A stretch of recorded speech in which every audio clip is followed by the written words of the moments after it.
ეს თქვენს და მის დამარცხებას უყურებით და ყოველთვის სამარადის და უკუნით უკუნსამდენ. ამინ. დედა შენ და ქრისტე ღმერთს ესოებო ჩვენ დიდება შენთან. დიდება მოსალაზე სადაც მინეს ასულსაც და მარადის და უკუნით უკუნისამდე. ამინ. უპალო შეგვიწყალენ სახელი და უფლისა და Bununla Kristus'un çeşmarit olmayı kontrolünü yok evi de povățmini se deduc se join se artis provilis se mare calcium se marium se zliere de patios se scopeli se joari se tam yok evi de patios se zit se uscopezalta patios ni se de buli se ni se metqvili se ni moqvedi se natvi se mi se Ioanis se se de bult da povătke butom scuba Smijete šoris mami se join se Nikols Mirologis auris povoi se saporano komenisa Smijete Nektarius Pentapolis Spiritum Triumphantelius Georgi Karstodis Grigor Hanstelis Smijete Didebult da Placiv Seleta Mocamit Agils da Comerciamus Ultimamente Čventa Smijete šoris mami se join se Ioanu Propilis Konstantinopol Taur Episkopois Smijete se Didis Mocami se Celioši Mosilis Saporano Mokomedis Georgi Smijete Agils mami se join se Sisoidis Smijete da Marta tam Šovotam Ftis da Joachim Tanis da Poltes Smijete შეგვიწყალეს და გვაცხონის ჩვენ ვითარცა სახირაეს და გასნუყარე ლოცვით წმინდ მამთი ჩვენ და უფალო იესო ქრისტე ღმერთო ჩვენი შეგვიწყალე ჩვენ ამინ უფალო შეგვიწყალე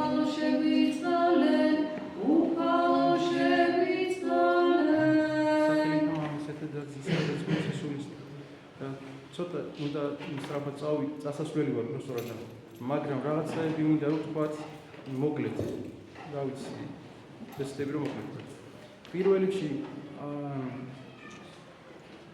გინდა შენიშნა და თქვით გინდა მითითება და რაც გინდა დააქვით ეხლა იცით თქვენ რომ ჩვენ არა ვართ მიჩვეულები ხმაურს ტაძარში ჯერ ერთი რომ არ არის წესი ეგ ხო და ვინმე ეხლა საწყენად არ მიიღოს მაგრამ ეგ ხდება ხოლმე ზაფხულის ქრისტიანები რომ შეგვიმატებიან ხოლმე ხო იცით ვინც არის ზაფხულის ქრისტიანები სოფელში რომ ჩამოდიან ზაფხულობით ეგ ხო იმიტომ რომ მარტო აქ დადიან ტაძარში იქ არ დადიან კაია ტაძარში გვიხარია მაგრამ არ უნდა იხმაუროთ თქოთ აი დღეს როგორც ხმაურობთ ეგრე გუდვილშიც კი არ ხმაურობთ ეგრე ხმაურობთ დეზერტირების ბაზარში ეგ არის შეურაცხყოფილი ტაძრისთვის არ შეიძლება ჩვენ აქ რატომ მოდივართ აი სახარებაში ნახო წავიკითხეთ ჩვენ რომ ქრისტემ განკურნა ერთი სინათლო ადამიანი გააკურნა მეორე რომიჯი იყო განკურნა ეს ადამიანი და სხვა დროსაც უამრავი ასეთი მაგალითები წავიკითხავ ჩვენ სახარებაში და ამის შესახებ გვისაუბრია მაგრამ ნახეთ ერთი არის რომ ადამიანმა მიიღო ხორციელი კურნება ან ის მიიღო რასაც ითხოვდა აი ამ ქვეყნიური ხორციული ადამიანური ჩვეულება მაგრამ ეს არის ერთი მხარე ამ კურნებისა და ღმერთთან ურთიერთობისა მეორე ამაზე ბევრად მნიშვნელოვანი არის ის რომ ადამიანი განიკურნოს სულიერად ახლა ვინ ვიტყვის სულიერ თავადყოფები ვართ? რა თქმა უნდა ავადყოფები ვართ. არა იმ გაგებით როგორც ვთქვათ ერთში წარმოუდგენია ადამიანს, მაგრამ სულიერად ყველა ავად ვართ. რას ნიშნავს ეს? ეს ნიშნავს, რომ შინაგანად დაზიანებული არის ჩვენი ბუნება. საიდან ჩანს ახლა ეს ვინმეს ვარ მოიჩვენოს რომ რაღაც ესეთი ფრაზებია. ყველა ადამიანი საკუთარ თავს რო უყურებს, გრძნობს, რომ ცოდვისკენ არის მიდრეკილი. ცუდის გაკეთება ბევრად უფრო რეაგირება ვიდრე კარგის, ეგ არის ჩვენი ავადყოფა სულიერი. და მასთან გამოდის. ერთია რომ რაც წერან თქვით რომ ხორციელი კურნება მიიღო ადამიანს, მაგრამ სულიერად განიკურნა თუ არა ადამიანი, ეს არის საკითხავი. და ჩვენ ვიცით, გახსოვთ სახარებიდან რომ ქრისტემ განღვეული 38 წლის განღვეული რომ განკურნა. და მე ამ კაცმა რა გააკეთა, გახსოვთ? როდესაც ქრისტე შეიპყრეს და მიიყვანეს სასამართლოზე პილატესთან. და ერთ-ერთმა ადამიანმა როდესაც მღვდელმთავარმა კითხა ქრისტეს რომ შენ ხარო ქრისტე ღმერთიო თუ არა ქრისტეო თუ არაო ქრისტემ უთხრა რომ შენ თქვიო ეგო კი არ უთხრა რომ მე ვარო შენ თვითონ თქვიო რომ მე ვარო ქრისტეო და იმ ერთ-ერთმა ადამიანმა ეს ჩათვალა მღვდელმთავრის შეურაცხყოფად იმიტომ რომ ქრისტეს პასუხი არ ჩათვალა ღირსეულად ჩათვალა რომ ქრისტემ პასუხი აგდებულად და ამ კაცმა ქრისტეს სახეში გაარტყა ეს იყო პირველი ადამიანი ვინც ქრისტეს სახეში გაარტყა და ვინ იყო ეს ადამიანი ეს ადამიანი იყო ის 38 წლის განღვეული რომელიც ქრისტემ განკურნა. განიკურნა ხორციელად, მაგრამ სულიერად ადამიანი ავადარჩა ისე. რატომ? არ ქონდა მაგლიერება. არ იყო ყურადღების საკუთარ თავთან, რომ ეგ მართლა შეურაცხყოფა იყო მღვდელმთავრის, თუ ის ამოძრავებდა, რომ მღვდელმთავარს სათნო ყოფოდა და მის თვალში გამოჩენილი იყო, როგორ თვითონ პატივსცემდა და ქრისტე არ ცემდა თვითონ პატივს მღვდელმთავრის. ეს ამოძრავებდა ამ ადამიანს სინამდვილეში. ხო? და ეს გამორჩა ყურადღება. უყურადღებო დატოვა ეს ამბავი. არც მიაქცია ყურადღება, პირიქით ასე ფიქრობდა. რატომ? იმიტომ რომ სულიერად ადამიანი არ განიკურნება. და ქრისტე სულიერად ადამიანს ეგრე არ ყურნავს. ქრისტე ფიზიკურად ყურნავს ადამიანს, რაც ჩვენ არ ხელგვეწიფება. როდესაც არ გვეწიფება ჩვენი ფიზიკური ყურნება, აქ ქრისტე მოქმედებს. მაგრამ რაც ეხება სულიერ ყურნებას, ამას ქრისტე ჩვენს გარეშე არ აკეთებს. აქ ჩვენ შრომობთ ამისთვის და ქრისტე რა თქმა უნდა გვეხმარება თავისი მადლით. და როგორ შრომობთ? ყურადღებით ვართ საკუთარ თავთან, საკუთარ აზრებთან, საკუთარ მისწრაფებთან. ჩვენ დამოკიდებულებას რაც გვაქვს ერთმანეთთან თუ სხვა რაღაც მოვლენებთან თუ რაც არ უნდა იყოს, ან საგნებთან ჩვენი დამოკიდებულება. ამას ადამიანი ამოწმებს ეს რამდენად სწორია. ნახეთ პავლე მოციქულმა რა წავიკითხეთ ეპისტოლე, რასაც კაცადიო თქვენ თავს კი უსათნო ეყოფითო. ანუ ადამიანმა ისე კი არ უნდა იხელმძღვანელოს, როდესაც სხვა ადამიანთან ურთიერთობა აქვს, ან როგორც ცხოვრობს ჩვეულებრივ. საკუთარი თავის სათნოყოფად კი არ უნდა იცხოვროს ქრისტიანობა. პავლე მოციქული პირდაპირ ამბობს ამას. არამედ სხვას სათნო ეყავითო ამას. რას ნიშნავს ეს? ეს ნიშნავს იმას, რომ ადამიანმა საკუთარი ეგოიზმი ჯერ უნდა შეამჩნიოს. და ვინმე შეუძლია თქვას, რომ არა მე ეგოისტი არ ვარ. ეგეთი ადამიანი არ მოიძებნება. და თუ ამას ამბობს ადამიანი, თუ ამას აღიარებს ადამიანი, უნდა დაიწყოს საკუთარ ქცევებში, საკუთარ ქმედებებში, საკუთარ საუბარში, საკუთარ დამოკიდებულებაში ერთმანეთის მიმართ, ოჯახის წევრების მიმართ, არა აქვს ამას მნიშვნელობა სამსახურში, ქუჩაში, სახელმწიფოსა, სადაც გინდა. ადამიანი უნდა დაუკვირდეს თავისი ეგოიზმიდან ხوار მოქმედებს. და ძალიან ბევრჯერ დავიჭერთ ამაში თავს. და ეგ რა არის მისი მიზეზია? ეგ მიზეზი არის უთანხმოებების, უსიამოვნების. მაგრამ ქრისტიანი თუ იმას ეცდება, რომ სხვის მდგომარეობაში შევიდეს. აქვე ამბობს პავლე მოციქული, თქვენ ძლიერთ მაგათო უსუსურების ნაკურვანები იტვირთეთ, ამას ამბობს პავლე მოციქული. რას ნიშნავს ეს? რაღაცას ჩვენ შეიძლება რაღაცას კარგად ვაკეთებთ, კარგად გამოგვდის. რაღაცას სწორად ფიქრობს. მაგრამ ვიღაცა ამას ვერ აკეთებს. შეიძლება შეგნებოდაც ვერ აკეთებს, მაგრამ ეგ შეგნებოდ ვერ აკეთებს, ეგ პირობითი ნათქვამია. უბრალოდ ადამიანს ეგრე ესმის. და ყველა მართალი ორი ადამიანი რო გამოდის, ორი მართალია, რო კითხო ცალ-ცალკე. მას აქედან რა არის გამოსავალი? აქედან აი ეს ქრისტიანული სათნოება უნდა იყოს ადამიანმა. რომ საკუთარი თავიდან კი არ გამოვიდეს. სხვისი მდგომარეობა გაითვალისწინოს. თუ თვითონ ძლიერეს სხვისი უსულიერობა ეხა უძულმას არ უნდა ისარგებლოს იმით, რომ მუდმივად ასე ამით ანუ ორივე მხრიდან არის ეს. და აი ეს, რასაც ჩვენ ვამბობთ, რაც პავლე მოციქულმა თქვა და შემთხვევით არ წაგვიკითხავს ეს წელი დღეს. ეს ეხება, ეს არის სწორედ ის ქმედები, რითაც ადამიანი სულიერად იკურნება. ანუ შინაგანად ჯანსაღდება ადამიანი. და რო ვთქვით, რომ ყველა შინაგანად ავად ვარ სულიერად, მაგისი ერთ-ერთი მიზეზი ავადმყოფობისას და განკურნების საშუალებაც არის ერთი მარტივი რაღაც. ეს არის ადამიანის გულის და გონების განთავისუფლება აზრებისაგან, ზრახვებისაგან, ფიქრებისაგან. ეხლა როგორ ადამიანი აბა ეხლა რანაირად ქონდეს ეგრე ადამიანი. ერთი არის ადამიანი გონებით, რომლის ხელმწიფებაც არის. გონებით აზროვნებს ადამიანი და ფიქრობს და მეორე არის ეს აზრები გულში აქვს ადამიანს და მთელ არსებას მოიცავს, თუ გონებას არ ცდილდება. აი ამისი გამიჯვნა არის მთელი სიბრძნე ქრისტიანული. გული უნდა იყოს მაქსიმალურად თავისუფალი უნებებისაგან. ეს არის ქრისტიანის საქმე სინამდვილეში. და ჩვენ კიდე ამას როცა არ ვაკეთებთ, რა ხდება? არ აქვს თანაგრძნობა სხვა ადამიანის მიმართ. ესე იგი არ აქვს სიყვარული. არა და ვამბობთ, რომ კი ჩვენ როცა რაღაცაზე ვკამათობთ ან რაღაცას სიყვარულით მოქმედებს. სინამდვილეში ეხა ეგ გარეგნულად არის ეგრე, მაგრამ შინგნით რომ ამას არ გძნობთ, ეს არის ჩვენ სამხილება. ეს იმას კი არ ნიშნავს, რომ თქვათ ეხა როდესაც სწორად გინდა ჩვენ შვილებთან მიმართებაში ვავობთ. შეიძლება ბევრჯერ არის ადამიანი, რომ გაღიზიანებულია. არა და ეხა რო არ უთხრას თავისშვილს არ გამოდის ეგეც. მაგრამ სინამდვილეში რო კარგად დავფიქრდეთ, ამ დროს არა ვართ მართლები. როცა ჩვენ გაბრაზებული ვარ და ჩვენ შვილებზე მე ვიყრი ჯავს. ეგ არ არის სწორი. ეგ არ მოგცემს არანაირ შედეგს არ მოგცემს. ანუ ჩვენ თუ მართლა ვფიქრობთ სული ცხონებაზე და ღმერთის სათნოყოფაზე, უნდა ვიცოდეთ, მამე პირდაპირ ამბობს. ადამიანი ეკლესიურად იმიტომ არ ცხოვრობს, რომ კარგად იცხოვროს, ავად არ გახდეს, ომი არ იყოს, მიწისძვრა არ იყოს, სიტყვა არ მოუყვება. კი, ვეუბნებთ ღმერთს, ნუ შეგვიყვან განსასწრებში. მაგრამ ეგ არ არის ყველაფერი. ეგ უпростоრად არაფერიც არ არის სინამდვილეში. როგორც სუსტ ადამიანებს ეგ გვჭირდება და მაგას ვითხოვთ. მაგრამ ქრისტიანული ცხოვრების მიზანი ეგ არ არის. ქრისტიანული ცხოვრების მიზანი არის შინაგანი ფერისვალება. ანუ შინაგანად უნდა შეიცვალოს ადამიანი. რაც ნიშნავს კიდევ ერთხელ? იმ თვისებების შეძენა არის, რომელიც ჰქონდა ქრისტეს.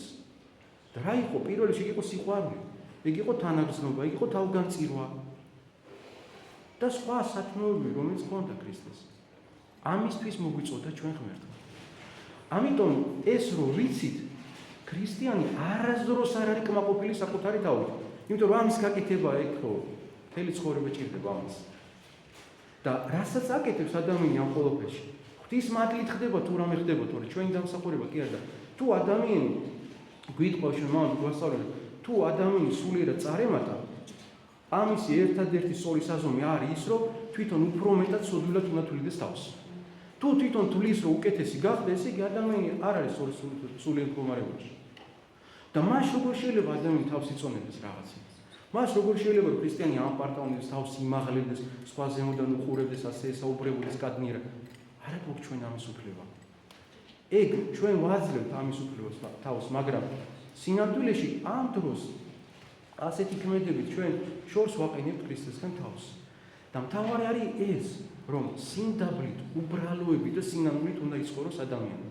და ასე რომ უდგებით ყველაფერს, მე ადამიანი თავისგან დამოუკიდებლად ყველაფერში ხედავს ღმერთის მოქმედებას.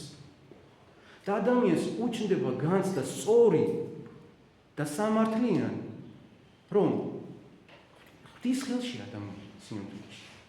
და მას ღმერთი ჭირდება, როგორც პატარა ბავშვს რო ჭირდება მშობელი, რო წაიქცევა რო აყენოს და რო დაცულად გრძნობს პატარა ბავშვი. ეგ რო იზრდებიან, მე არის მშობლები აღარ ჭირდება თავის ჭკუით. ჩვენც ხომ მოგვსურია ეგეთი რამ. რა თქმა უნდა მოგვსურია. თორე სინამდვილეში გულსფრელები და მართლები მაშინ ვიყავით, როდესაც მშობლებს უყურებდით თვალებში. რომ ისინი იყვნენ ჩვენი ფარი. დაცულები ვიყავით ამით. რაც კიდე ყოფილიყო ის დედას დაიძახა, მამა წამოსდა, მაგრამ დედას დაიძახა და უკვე უშველი და მაშინ დედა თუ არა, მამა იყო არა მშობელი. და როდესაც ადამიანი ქრისტესთან რომ მიიყვანეს და რომ ბავშვები რო უთხრეს, ქრისტესთან რო უთხრეს, ბავშვები თუ არ იქნებოდა, ვერ წონდებოდა, ეგ მაგას ნიშნავს, თორე იმაზე კი არ უთხრეთ ის, რომ აზროვნება არ უნდა გქონდეთ და განათლება არ უნდა, ეგ კი არ უთხრეთ ქრისტესთან. ქრისტესთან უთხრა, რომ აი ეს უბრალო დამოკიდებულება უნდა გქონდეს ადამიანს ღმერთთან. და მაშინ ადამიანი არის დაცული. მაშინ ადამიანი ბედნიერია. მაშინ უფრო ბედნიერია, როდესაც გრძნობს უღირსი და ცოდვილი ადამიანი. ვიდრე მაშინ რომ გონია რომ რაღაცა, აბა მე რა ცოდვილი მაქვს ეხლა. რა ცოდვილი მაქვს იგივე? არა, უბრალოდ ვერ ვამჩნევ თორე ცოდვილი როგორ არის. ხორციელი ცოდვილი რო არ აქვს ადამიანს, იგი მას კი არ ნიშნავს, ადამიანი არ არის ცოდვილი. რომ თვლით რომ არა ვარ ცოდვილები, ეგ ყველაზე დიდი ცოდვა არის სინამდვილეში. ამიტომ ერთმანეთის თანაგრძნობა და სიყვარული ეს არის უმთავრესი რაღაცა. აქედან უნდა გამოვიდეთ, როგორც პავლე მოსწავლეებს, ჩვენი ეგოიზმიდან უნდა გამოვიდეთ. ეს რა თქმა უნდა იმას არნიშნავს წეღამე რომ საყვედური დავიწყეთ თუ როგორც დავიწყეთ. რა თქმა უნდა ეხლა ეს ჩვენ თუ იმიტომ გვინდა აქ სიწყნარი იყოს ვიღაცამ თქვას რომ აი ნახეთ იქ როგორი სიწყნარია, ეგ არასწორია კაცო, ეგ რა თქმა უნდა ეგოიზმია და ამპარტავნება.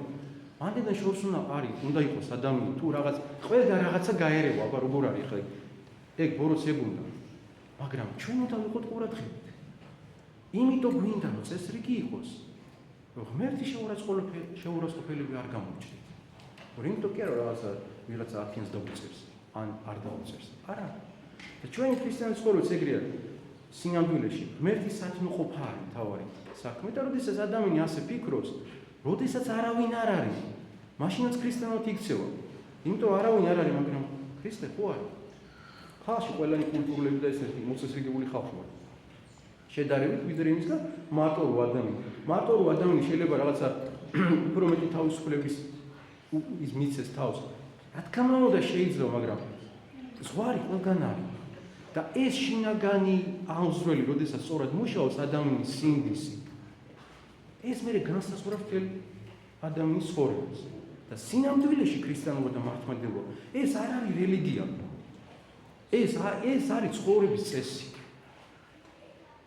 და ეს ამას ნიშნავს, რომ ეკლესიაში კი არ არის ადამიანი მორწმუნე. ყველგან მორწმუნეა. ყველგან. და ეს ახსოვს ადამიანს. რატო? იმიტომ რომ ღმერთი ყველგან ხედავს ადამიანს. არა თუ ყველგან ხედავს, ჩვენ გულს ხედავს. რასაც ჩვენ ვერ ვხედავთ, არ შეგვიძლია გავიგოთ და დავინახოთ. ამას ხედავს ღმერთი. და ჩვენი გულის მოძრაობით განისაზღვრება ჩვენი ქრისტიანობა.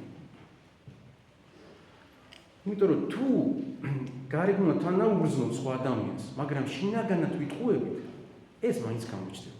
და თუ გულწრფელი თანაგრძნობა აქვს ადამიანს, გარეგნულად რომ ვერ შეძლოს რაღაც თანაგრძნობის გამოხატვა, ამასაც იგრძნობს ადამიანი. ეს ბევრად მნიშვნელოვანია. ღმერთმა შეგვიძლებინოს ეს ყველაზე მთავარი, რასაც ჩვენ ყველაფერში გინა წიგნებს რო კითხულობს ადამიანი, აქ როა ლოცვებს ვისმენ, ყველაფერმა იმისკენ უნდა მივცეს მიმართულება, რომ ადამიანი ეს არ დავივიწყოთ, ეს გვახსოვდეს, რომ ვარ ცოდვილი ადამიანი და რომ სამუშაო და საშრომი ძალიან ბევრი გვაქვს. ეგ არის ჩვენში. ის კი არა ვიღაცა გამოასწოროს ადამიანმა და ვიღაცები მოაქციოს და ქვეყანაზე იქადაგოს. ეგ არ არის ჩვენი საქმე. იმიტომ რომ ეგ ჩვენ რა თქმა უნდა ჩვენი საქმე იმ გაგებით არის, სადაც ჩვენ ვართ პირველ რიგში ჩვენი ცხოვრების ეს თუ ნაყოფ გადაგებულები. თუ გვეკითხებია, მაშინ შეიძლება რომ უპასუხოთ ისიც მორიდებულად, მოგზალებულად, რაღაც არ არის დამრიგებული ტონით, არამედ სიმთავრით და სიყვარულით. ეს გვეშლება ხოლმე ძალიან, ყველას გვეშლება. ეხლა ეს 3 დღე იყო სემინარები გორში, ეს ღირსებითი განათლების ეს მეთოდი რომ მოიფიქრეს, ძალიან მნიშვნელოვანი რაღაცა. უბრალოდ თავარია რომ მეც და სხვაებმაც ეგ შევძლოთ უბრალოდ. ეს არ არის რელიგიის სწავლება, საერთოდ არ არის რელიგიის სწავლება. არანაირად არ არის. იქ არის პირდაპირ ისინი არის მოცემული ყველა გაკვეთილის თეზისები როგორ უნდა იყოს და რა. ეს არის ღირსებითი განათლება ამიტომ ქვია, რომ რაც ყველა ადამიანისთვის საერთოა, მიუხედავად სარწმუნოების, მიუხედავად ეროვნების, ეხლა მაგალითად უფროსებს რო პატივს სცემდეს ადამიანი მშობლებს, სამშობლო რომ უყვარდეს სიტყვაზე, ხო თანაგრძნობა უნდა შეეძლოს სხვა ადამიანს, მაგას რა შეჭირდება ქრისტიანობა? ეგ ხო ადამიანური რაღაცა. გინდა მუსლიმი იყოს ადამიანი, გინდა კათოლიკე და გინდა იუდეული, რა მნიშვნელობა, კი ყველასთვის ერთია. და ამ რაღაცებზე არის ძალიან ჭკვინურად არის გაკეთებული. სხვათა შორის, მე ძალიან გამიკვირდა ხა. ხო და ოღონდ რა უნდა მეთქვა ამას, რატო დავიწყეს? ხო და ეს სიტყვით, ხო ეს არის თავარი, რომ ჩვენ ეხა ბევრი რაღაც ხო, საიდან დავიწყე, საიდან მოვედით აქ. ეგ სულთა სასწაული არის. ვინც ვი თავის დროზე რო საქარ ეკლესიაში არ უყავდა, ვინმე წარმოგიდგენდა რომ აქ მაგას ვერ წარმოგიდგენდა. და იმის წარმოდგენელი აქ რო ყოფილიყავით, მაშინ სად იქნებოდი და რა იქნებოდა საერთოდ. ხო და ამ სწორი მიმართულების მიცემა სკოლიდან არის ძალიან მნიშვნელოვანი. იმიტომ რომ მასწავლებლები ხო ეხა ეკამასწავლებელი საჯადა ჩემს მცირე მასწავლებლები ძალიან იშვიათად ახერხებენ მასწავლებლები საგნის გარეშე კიდე ხო რაღაცა ამ საკითხებს რომ დრო არ ყოფნა. იმისთვისაც არ ყოფნა დრო რომ ეს პროგრამა გაია ჯერ ვინ სწავლობს ვინ არ სწავლობს ეგ მეორე საკითხია მაგრამ ხო და რაღაცა ამ მოფიქრებამ და კეთილმა განაზრებამ თუ ეს რაღაცნაირად შეავსო უბრალოდ ძალიან რთული არის ამის გაკეთება. მე ხა სკოლაში კი მივდიოდი წელს რაღაცა მივდიოდი თავისუფალი შეხვედრები იყო, რაზეც მინდოდა იმაზე ვსაუბრობდი, ან თვითონ რაც საინტერესებდა, თან მასწავლებლად ყოფნა იქნება ამაზე გამახვილებთ ყურადღება. ერთ-ერთი მაგალითად იყო ნაადრევი ქორწინება. ხო ეხლა ვიღაცას გაუკვირდა რა შუაში ეგ. შუაში კი არის ძალიან მნიშვნელოვანი რაღაცა. მაგალითად სიწმინდისა და უბიწოების შესახებ. დღეს ეგ არის იცით როგორ კატასტროფული ეგ საერთოდ არ ესმით ადამიანს. არა და ყველაზე მთავარი პირობა ერთ-ერთი რომ ადამიანს და ოჯახს შემდეგ კონდეს კურთხევა ისა. ის არის ადამიანებმა უნდა თავი შეინახონ წმინდად ქორწინება. ეს არის ერთ-ერთი გადამწყვეტი რამ. ხო და ეგ ადამიანს ეცოდება რამდენად ხო ძალიან კაი.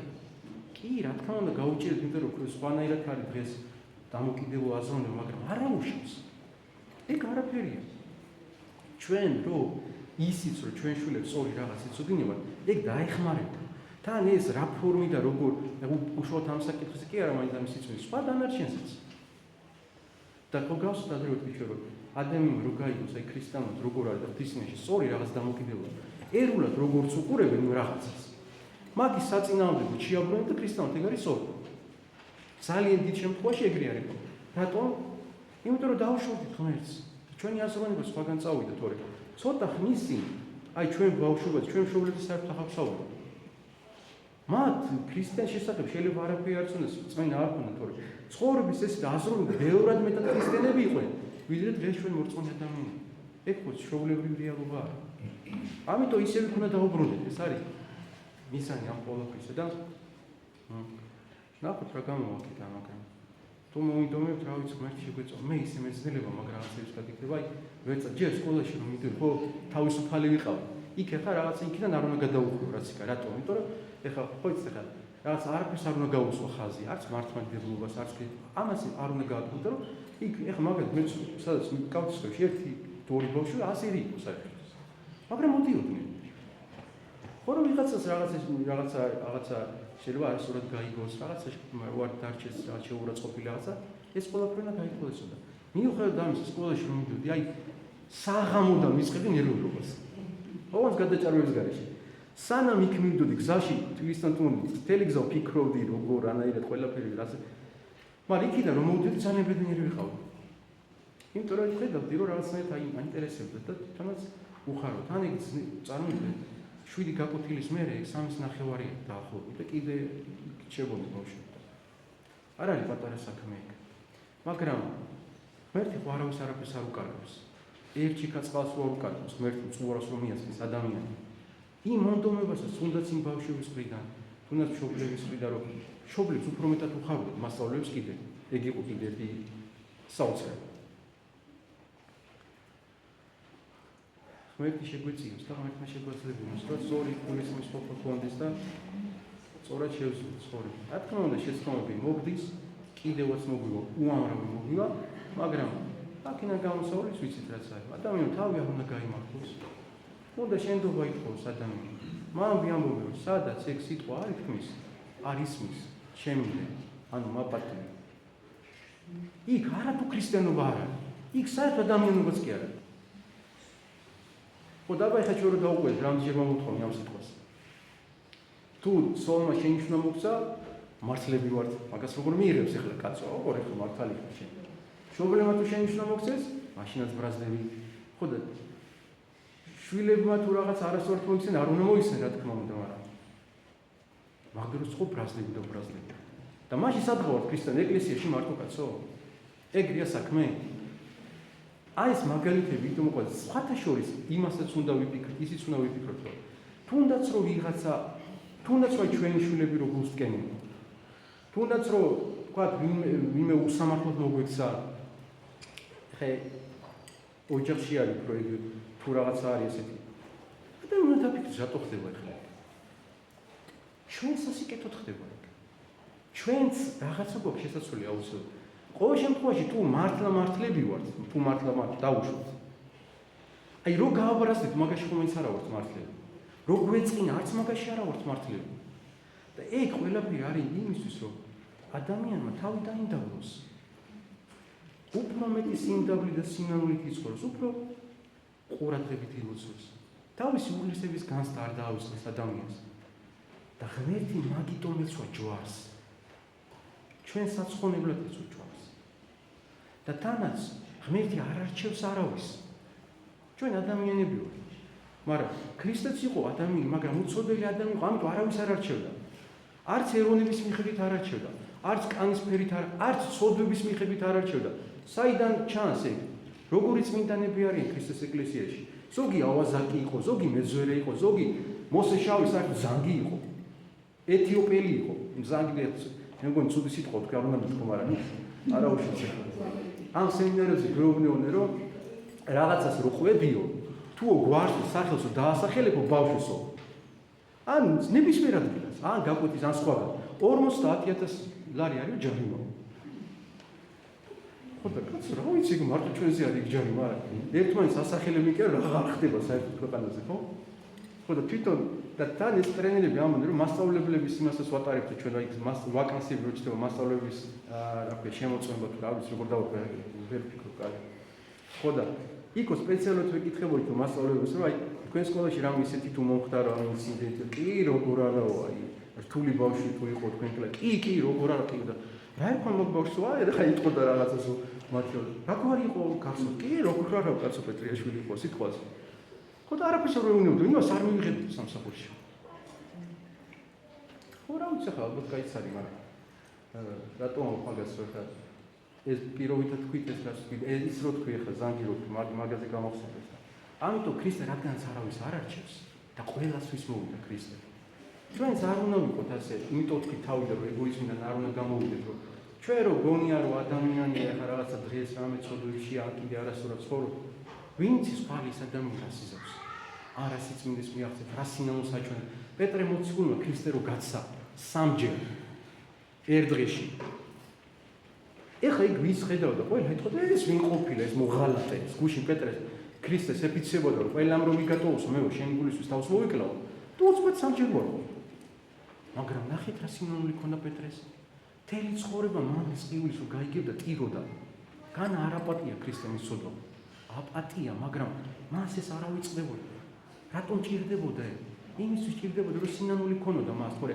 რაღაცა თვით გვემა და რაღაც ის კი არ იყო რაღაცა რაც დღეს რო გონიათ ადამიანს არა მაგისთვის ჭირდებოდა რომ ის მადლი რაც ქონდა არ დაიკარგა და როდის არ დაკარგავს ადამიანი მას და ან უბრალოდ როდის მოიყვეს როდესაც სიმდაბლე და სინამდვილე ცხოვრობს ადამიანი ეს შეგვიძლია მართლა დაგოცე შენდობას ხო მეგონი მაინც ბევრი ლაპარაკი არ არის ჩემი საშველი როგორ ჩანს ამ კვირაში 4 შაბათს გვექნება წირვა მარტო წირვა გვექნება და ანუ რო ის მწუნეზია რომ ის კანონი შესულ შაბათ ჩვეულებრივ როგორც გვაქვს ის კარგი წირვა გვექნება 4 საათზე წופრი გვექნება და კვირას ჩვეულებრივ წირვა გვექნება ღვთისმადლი კიდე ერთი რაღაც რაც არ უნდა გამორჩეს ანუ ეხლა შაბათი რომ მოვა არა და მე რო შაბათი მოვა ფიქრობ რომ თავკავთაში წავიდეთ მოსავალს და წირვის ჩასატარებლად და რა ვიცი თუ რამე ხარ და ამით მოაჩეგვიშალა ხელი და რამე ისეთი თუ არ იყო იმედია გამოვა ამიდები რა ვიცი რა ესეთი საფული ძალიან სწავლის საფული მაგრამ რა ვქნათ ეხლა მადლობა ღმერთს მაგისთვის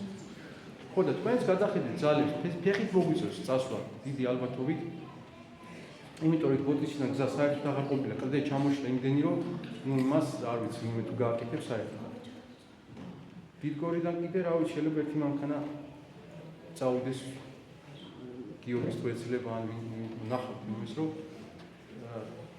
რამდენი ადამიანი რომ წავიყვანოთ წირვა რომ ჩავატაროთ მაგისთვის კარგით აი ამ დროს ვერ ხო იცით როგორ ველოდებით ხომ ამსაფრთხოს და წელს ძალიან გვიან დავიწყეთ ეს ჩვენი მომლოცველობით ის რაც მოვასწრებთ არ ვიცით მაგრამ რასაც მოვასწრებთ მოვასწრებთ მართლა დავიწყეთ მართლა გაკეთდა და მართლა შეიძლება მოვასწრებთ